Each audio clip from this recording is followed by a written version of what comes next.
The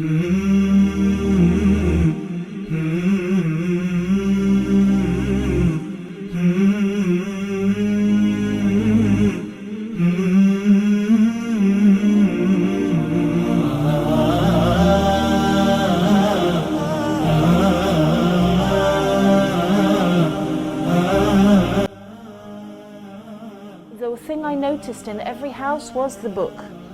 The book was there. I said to the mother, "Why do you fast in Ramadan? Why? What is the point?" She said to me, "I fast in Ramadan to remember the poor." This woman who knew only tribulations was emptying her stomach to thank God. For an empty stomach, what is this? And I thought at that moment, Sheikh, if this is Islam, I want to be Muslim. اللهم ثبتهم على الإيمان وارزقهم أعلى الجنان كما رزقتهم هداية القرآن.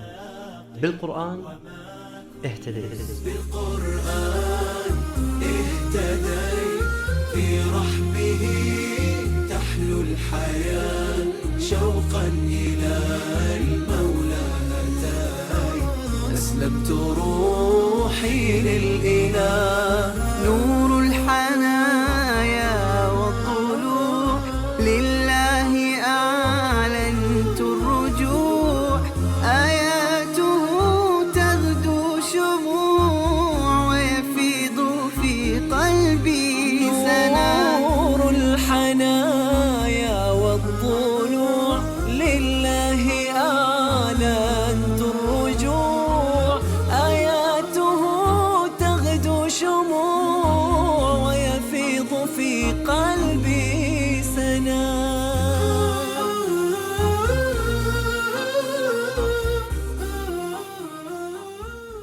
Assalamu alaikum rahmatullahi wa barakatuh. My name is Loren Booth. I am a British journalist, broadcaster and human rights activist. I am blessed with two daughters called Holly and Alexandra. I was married before, that's why I have two children who are now 11 and 13. I divorced from their father before Islam and alhamdulillah I've now remarried to a Muslim man. وهي تحب أن نناديها بعد إسلامها باسم سارة، وسيكون خطابي لك دائما في هذا اللقاء باسم سارة بإذن الله عز وجل. عاشت سارة طفولتها مع والدين غير ملتزمين بتعاليم المسيحية، وكان والدها مدمنا للخمر وأمها عارضة للأزياء، ولكنها منذ الصغر كانت تشعر بوجود إله لهذا الكون. From the age of 5, very, very small, I loved to pray. I loved to speak to God. I knew in my heart there was one God. Not three gods, not two in one, not all of these one. But as you grow up in the West, how do you keep that connection in your heart? بدأت قصة أختنا سارة مع القرآن في فلسطين حين زارتها زيارة صحفية، فوجدت القرآن موجود في كل بيت. So there I met people living in poverty who were living under occupation. There I met mothers whose children were crippled, dead or in prison. But there I did not meet hopelessness. I met people of hope and people of warmth and people who had more joy in them than I did. And the thing I noticed in every house was the book. The book was there. Okay. And the Kur'an was always on a special place, or they'd say, look, our book tells us how to behave. So I came to feel that this book was a guidebook to being good. And I knew that I was not a good person at that point. I thought this book, the Quran, must be a guidebook to helping others.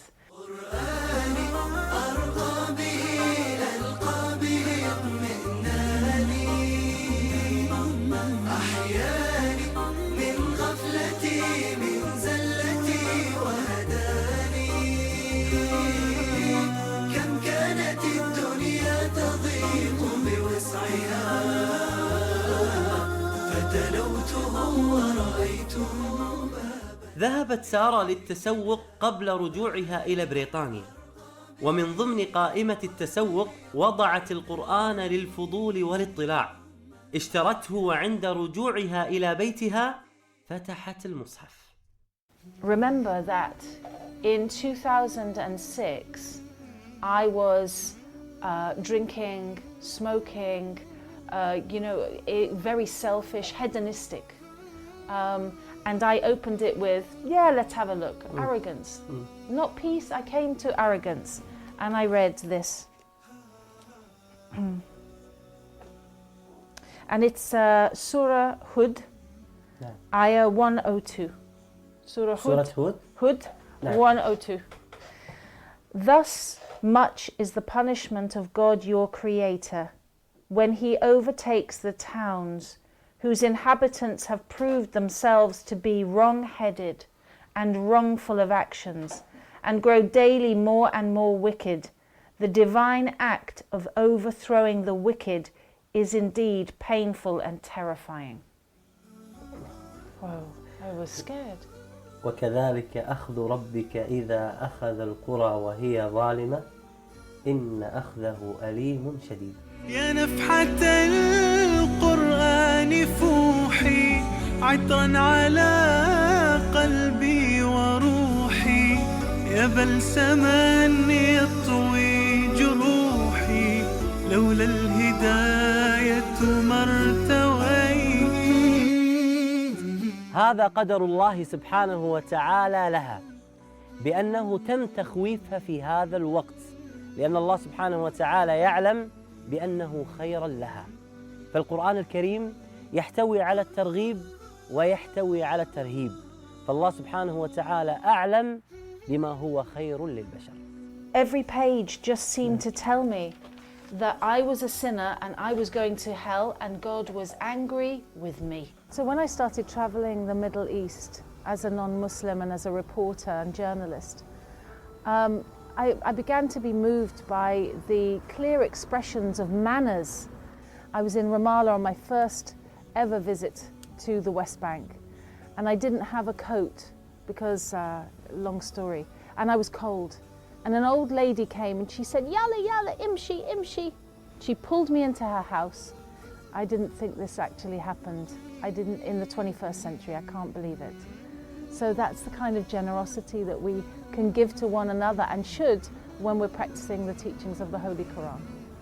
في 2008 كانت لها زيارة أخرى إلى فلسطين، وكانت لهذه الزيارة أثر كبير على أختنا سارة لأنها كانت في رمضان. وفي هذه الزيارة زارت إحدى العوائل الفلسطينية هناك. And I knocked on the door and the mother opened the door like this.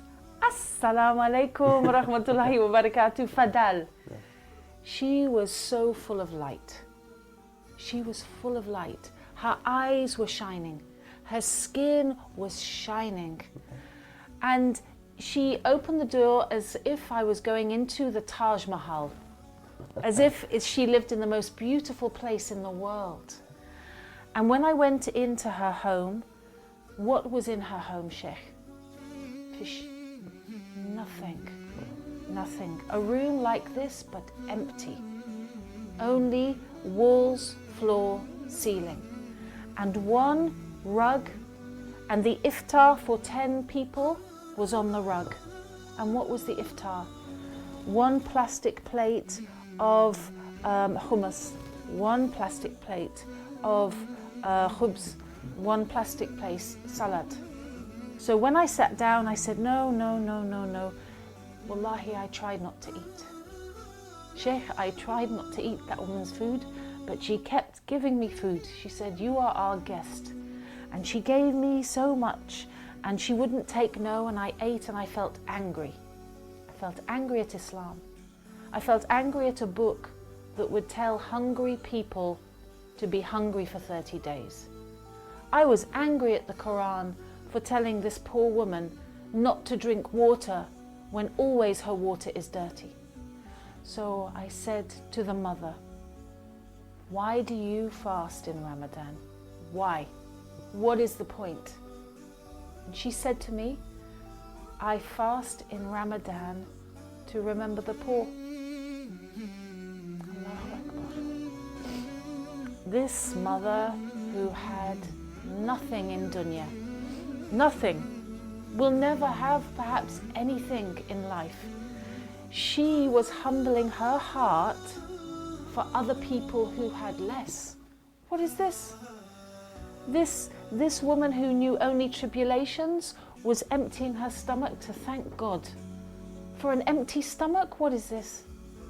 And I thought at that moment, Sheikh, if this is Islam, I want to be Muslim. نور الهداية زار صدري هو مبتدأ أنسي وعمري فعزمت للرحمن أمري وعلى خطاطها مشيت بالقرآن برحمه تحلو الحياة أسلمت روحي للإله بالقرآن برحمه تحلو الحياة شوقا إلى المولى أتاي أسلمت روحي للإله. استمر أثر هذا الموقف في قلبها، لكنها لم تقبل على الإسلام إلى الآن. وفي يوم من أيام رمضان دخلت مسجدا في لندن مع صديقتها للاطلاع على أجواء المسلمين في رمضان، وكان هذا في عام 2010. Then I went into the masjid, and you know, in Ramadan it's not quiet. I sat down to watch. But when I sat down, I felt like I was under a waterfall of peace. And I was scared because I knew that this peace meant that Islam was the truth. And then 1 week later in London, I went into another masjid and I took shahada. ونطقت بالشهادة في مسجد كبير بلندن، وقابلت هناك الإمام والمؤذن. And they sat me down and spoke to me and explained about Al-Fatiha, that this is the key, the opening to your prayer. This is what it means. And all the time they were speaking, it was as if the room was heavy, you know, yeah? A feeling in the room of maybe peace. And you say the words and they're very big words to say. I testify that there is no God but God. You expect there to be a thunderclap, you know, really they're very heavy words. Just recognizing the enormity of knowing why you're born, why you exist, what you should be doing every day. أجمل ما في قصة سارة لما أخبرت ابنتيها بأنها دخلت الإسلام. And at the time they were 10 years old and 8 years old. And I said to them, your mum is thinking of becoming a Muslim, what do you think? And they said, we have 3 questions. And the first question was, when you are a Muslim, will you still be our mummy? And I said, yeah, I think I'll be a better mother. The second question was, when you are a Muslim, will you still drink alcohol? I said, I'll never drink alcohol again. They said, if you are a Muslim, will you still wear revealing clothing? I said, why did you ask me this? And my daughter Holly said, because you always show your neck and chest area, and we hate it, we want you to stop. I said, look, if I'm Muslim, I will always be modest when I leave the house. And they said, we love Islam, that's it. And alhamdulillah, my daughters became Muslim and began praying with me straight away. Subhanallah.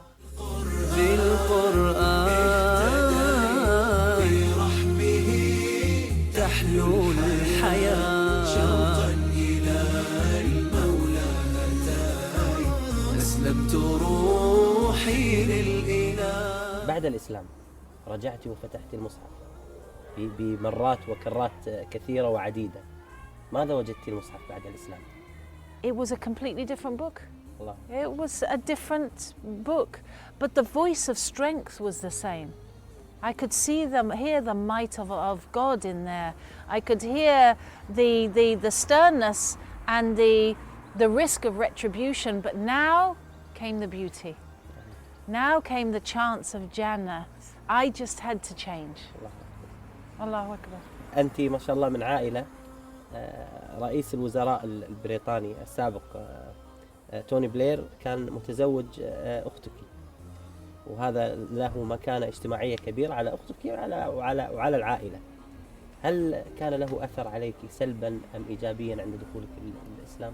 Unfortunately, my brother-in-law, Tony Blair, has been involved with some of the most heinous criminal acts against human beings of the last century. We think of Iraq and Afghanistan. These are crimes against humanity, and the people who profit from them, whose businesses make money now out of Iraq, are in my family. How was I supposed to react? How was I supposed to react? I'd already shunned Tony Blair. I said, khalas, no, this is no good. On a political and human grounds, this is no good. But then I said my shahada, and everybody said, you know, Allah tells us don't break relations, be kind. And when I read the ayah that said very clearly, no, if your family go beyond justice, that's the line. And if you are being unjust, you have to look at yourself as well. And I felt relief, and I thought, right, I do not have to accept injustice while it's being done for whoever does it, however powerful they are and however close. سبحان الله، هذه الآية اللي ذكرتيها سبحان الله في حياتك، مهما كانت شخصية الإنسان ومهما كانت مكانة الإنسان، الله سبحانه وتعالى ذكرها في سورة النساء: يا أيها الذين آمنوا كونوا قوامين بالقسط شهداء لله ولو على أنفسكم أو الوالدين والأقربين. أصبحت قراءة سارة للقرآن مختلفة، مع أنها لا تجيد قراءة اللغة العربية، ولكن رسائل القرآن تصل مباشرة إلى القلوب. If I leave the Quran for 2 days, there is a sharpness to life. It's like kind of walking on glass. Like things will get to you, things will stab at you in a small way, but you know, you'll be affected. I will be affected by things directly. الله سبحانه وتعالى يقول: الذين يأكلون الربا لا يقومون إلا كما يقوم الذي يتخبطه الشيطان من المس. So, Sheikh, it's an odd choice to choose a fairly unspiritual, very practical verse in the Quran. I know, you know, most people we're drawn towards, I want to read about what Jannah is about, or I want to be afraid of hellfire. But when I first read this, it's incredible because it was in 2010 when we were talking about the World Banks crashing, when it looked like American finance was finished. Today, all of the world is touched by riba. Kuwait is touched by riba. Muslims are touched by riba. Everything that we buy, somebody, the shopkeeper is selling it you with riba. Allahu Akbar. How do we cleanse ourselves? Riba is devouring the business world. It's devouring humanity. It's making us slaves. We are slaves because of riba. We are abid riba. ثبتني يا الله على طريق الهدى فكل ما أخشى سوء الختام غدا. You're probably wondering about people like me who've come to Islam, and I'm telling you, 3 years ago I was not in hijab. 3 years ago I was not going to be Muslim. Let me ask you this: would you buy a car of someone who hated cars and preferred bicycles? Or would you go to an expert in cars? Don't seek out messages from people who've already decided they hate Islam. Go to a masjid, speak to an imam, go to the Quran yourself, and most of all, ask God for guidance to the truth. That's all, and may the truth find you. أختنا سارة، شكرا لك من القلب. أنا وفريق العمل أريد أن أعرف أمنية أختنا سارة. I have a very small charity called Peace Trail in the UK, and we are determined to work in the area, because it says in the Quran, take care of the people around you first. You know, my heart is in Gaza, but my life is here. Allah has put us here to make a difference. So we've been looking for a while at buying a house to look after between 6 and 10 sisters and their families, because these revert to Islam. There's many now, 5,000 Muslims coming to Islam every year, and the sisters, wallahi, they're struggling. Sometimes they are abused by their new Muslim husbands, may Allah forgive us all. Sometimes their family kicks them out and they have nowhere to live. And the new community, Sheikh, we're not looking after them properly. And it breaks your heart when the new sisters, they go to the church and the church looks after them. So I ask Allah, Allah provides everything. بعد أن علمت بأن موقع نون سيساهم معها في مشروعها الدعوي فرحت سارة فرحا لا يوصف.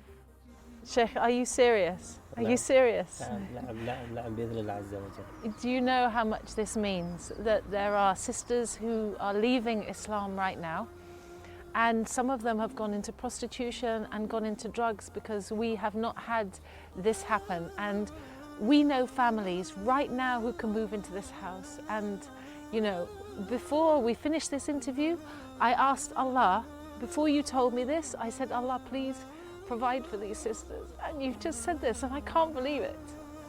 Allah, yes, I can. I can. I'm amazed. Wallahi, literally, when I made dua upstairs, I was asking for help for this. And subhanAllah, this is great news to support our community here. Wallahi, may Allah, I thank Allah.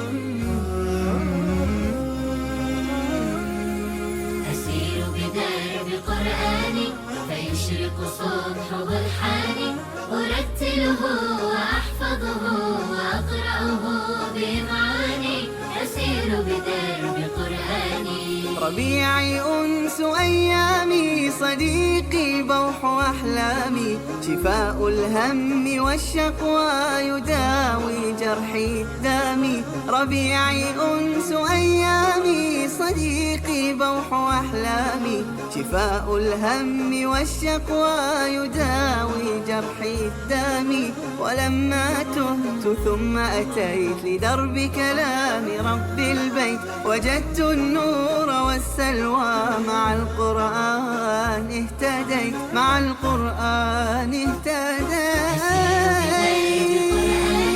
فيشرق صبح برحاني أرتله وأحفظه وأقرأه بمعاني أسير بدرب قرآني